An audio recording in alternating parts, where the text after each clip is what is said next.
Part 1. You'll hear a guide talking to visitors about a tourist attraction. First, you have some time to look at questions 1 to 4.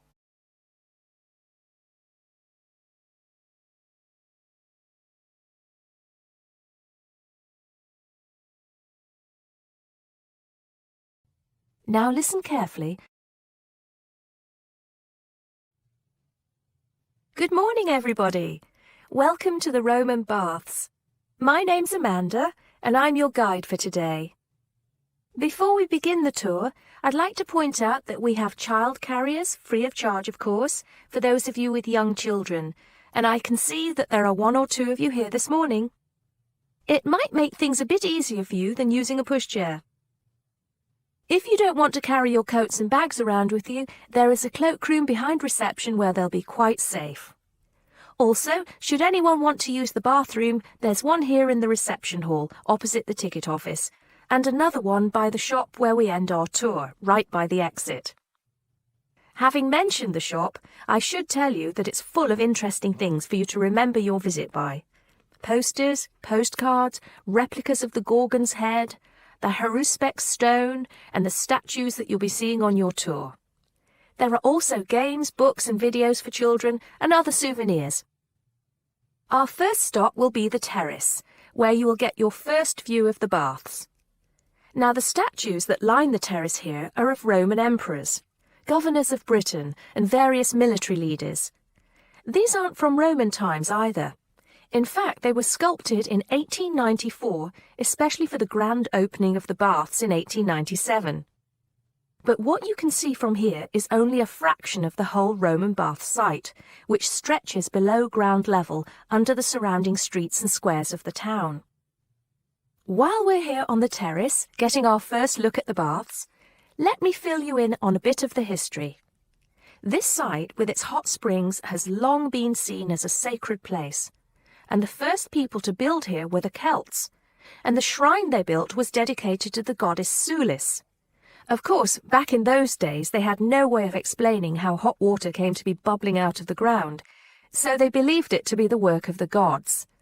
When the Romans came, they too built a temple here and dedicated it to their goddess, Minerva. Before you hear the rest of the conversation, you have some time to look at questions 5 to 10.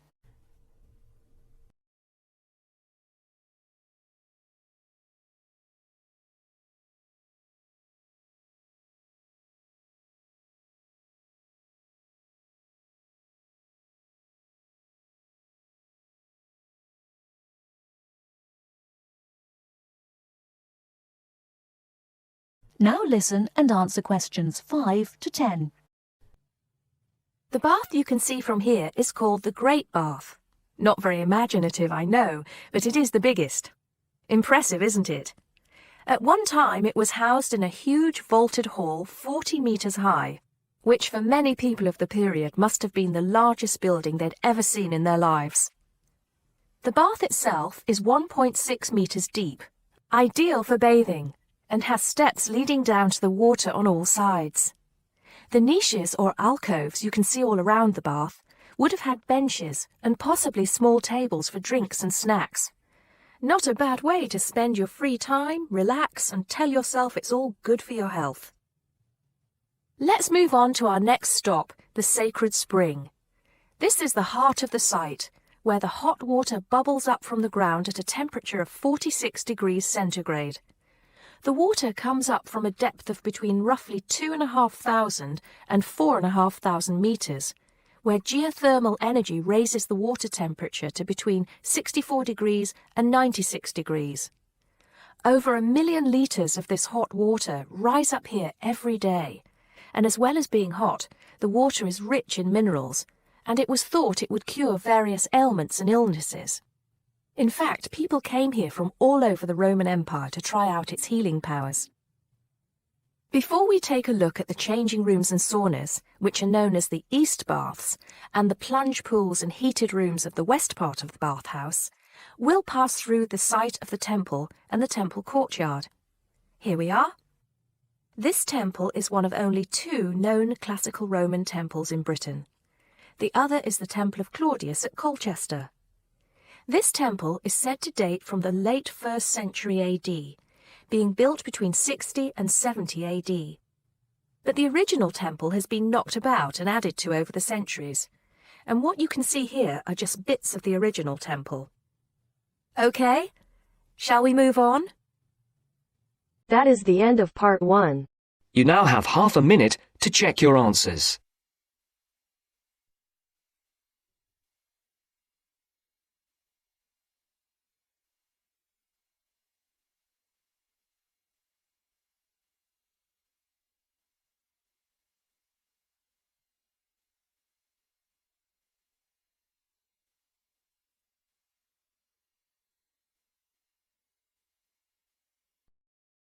Now turns to part 2.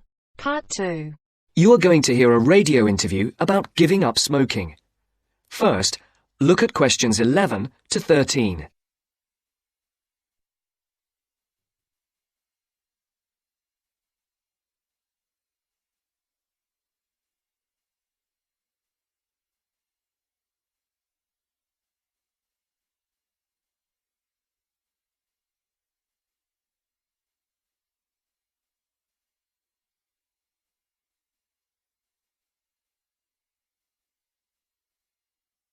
As you listen to the first part of the interview, answer questions 11 to 13. For these questions, there are 4 alternatives: A, B, C, and D.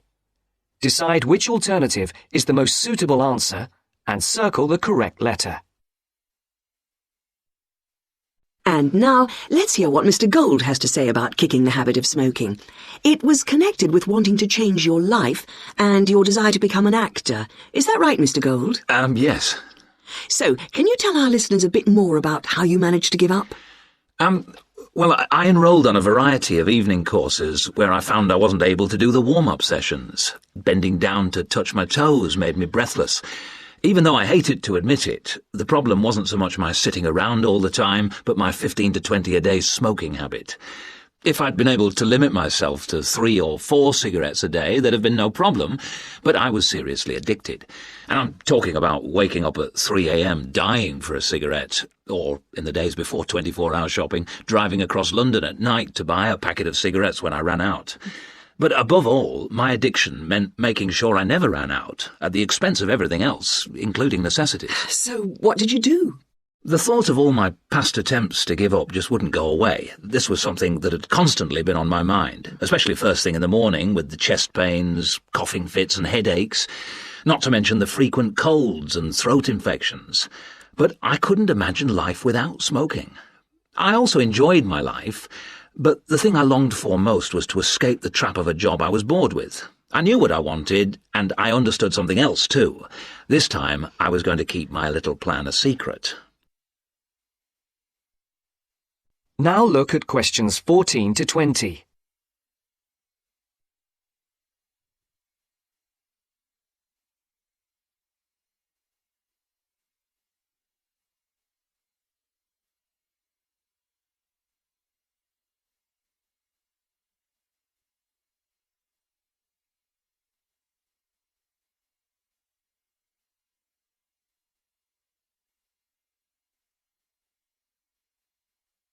As the interview continues, complete the sentences.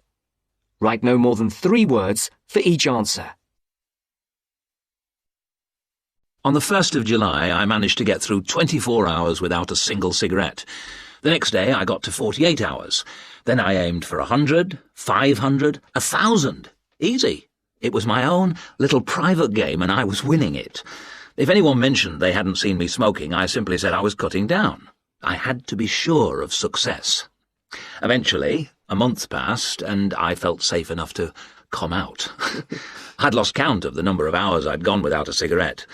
All I suffered was a couple of bad headaches, and then I was set for my most healthy year ever. Not one single cold for over 12 months. I now realise that the secret of my success was to look upon this as an exciting adventure, a way of helping me to become an actor. And because nobody knew what I was up to, I never once feared the accusation of having no willpower if I failed. With the right attitude, the whole thing turned out to be a lot easier than expected. I finally did get into much better physical shape, go to drama school, and become a professional actor. Very interesting indeed. I'm sure we all wish we had Mr. Gold's determination. Well, thank you very much, Mr. Gold. And I hope our listeners will learn from the experience you and our other guests have talked to us about today, and perhaps find their own road to success. That is the end of part 2. You now have half a minute to check your answers.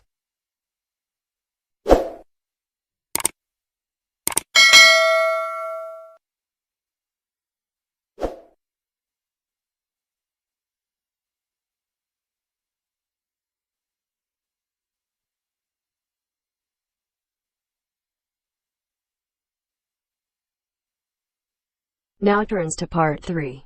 Part 3. You are going to hear a conversation on rivers. First, you have some time to look at questions 21 to 25.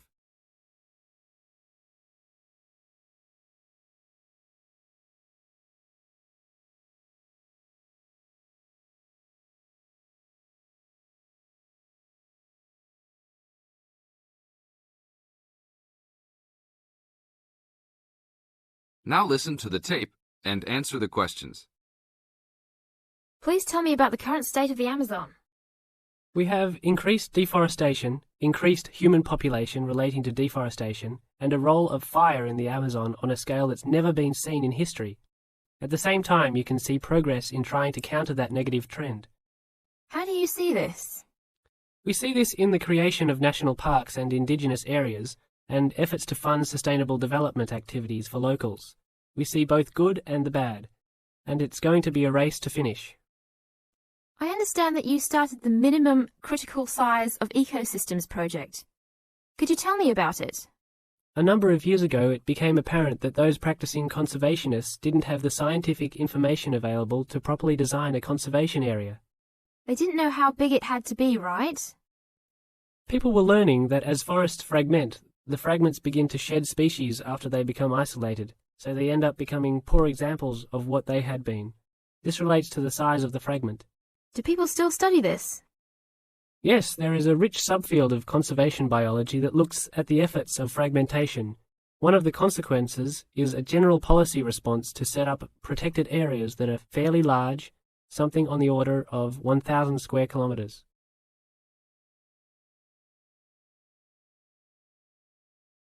Now look at questions 26 to 30.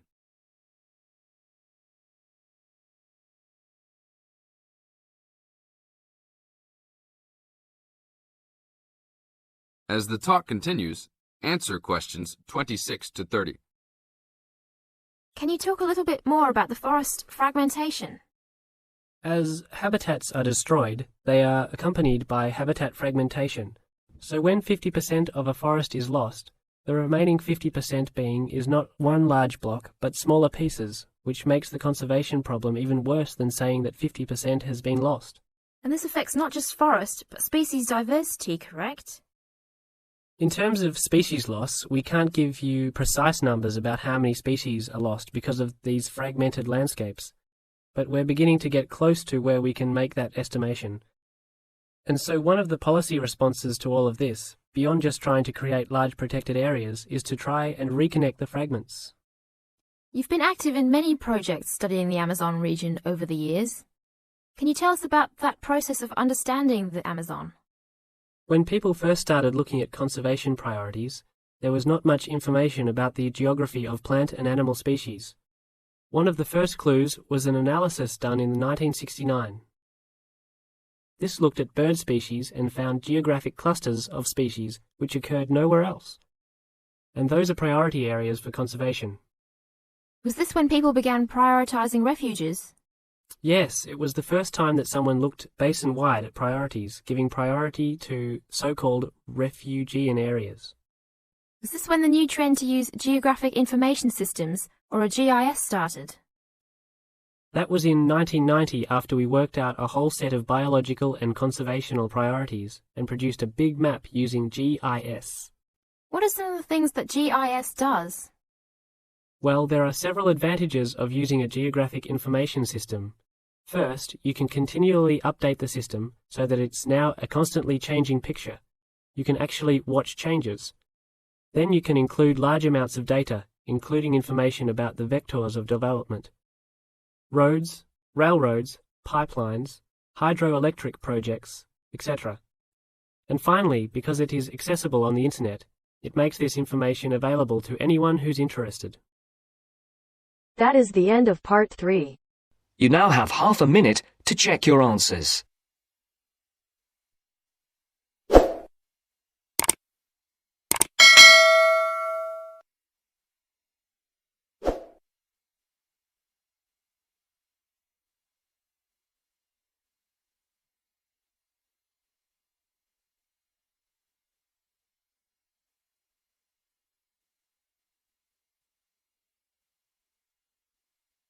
Now turns to part 4. Part 4. You will hear a lecture about sports. First, you have some time to look at questions 31 to 40.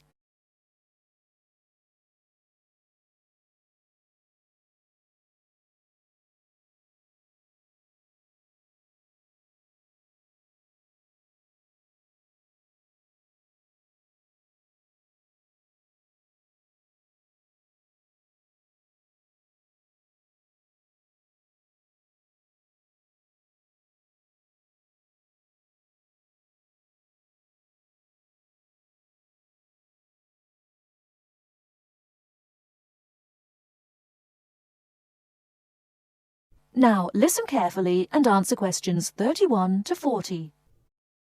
Not all people like to work, but everyone likes to play.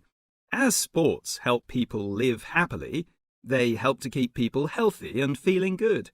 When people are playing games, they move a lot. This is good for their health. Having fun with their friends makes them happy. So all over the world, men and women, boys and girls, enjoy sports. Since long ago, adults and children have called their friends together to spend hours, even days, playing games. Sports usually take a variety of forms. Organized competitions, which draw huge crowds to cheer their favorite team to victory. Athletic games, played for recreation, anywhere sufficient space is found. And hunting and fishing. Most sports are seasonal, so that what is happening in sports depends on the time of the year. As sports change with the season, people often do not play the same games in winter as in summer. If you want to know what others' favourite sports are, first of all, you should find where they live. Generally speaking, people in hot areas are fond of swimming, while people in cold places love skiing or skating. In this case, surfing is believed to be an important sport in Hawaii. The Pacific Ocean sends huge waves up on the beaches, waves that are just right for surfing. Some sports, including wrestling, boxing, horse racing, etc., are called spectator sports, as the number of spectators greatly exceeds the number of players in the game. Other sports are called participant sports, drawing a crowd of onlookers only on special occasions, such as tournaments. Some sports are commercial and professional, with players who are paid for their participation and with audiences who pay admission to watch.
Thanks for watching. Here are other 2 videos. You can watch them as well.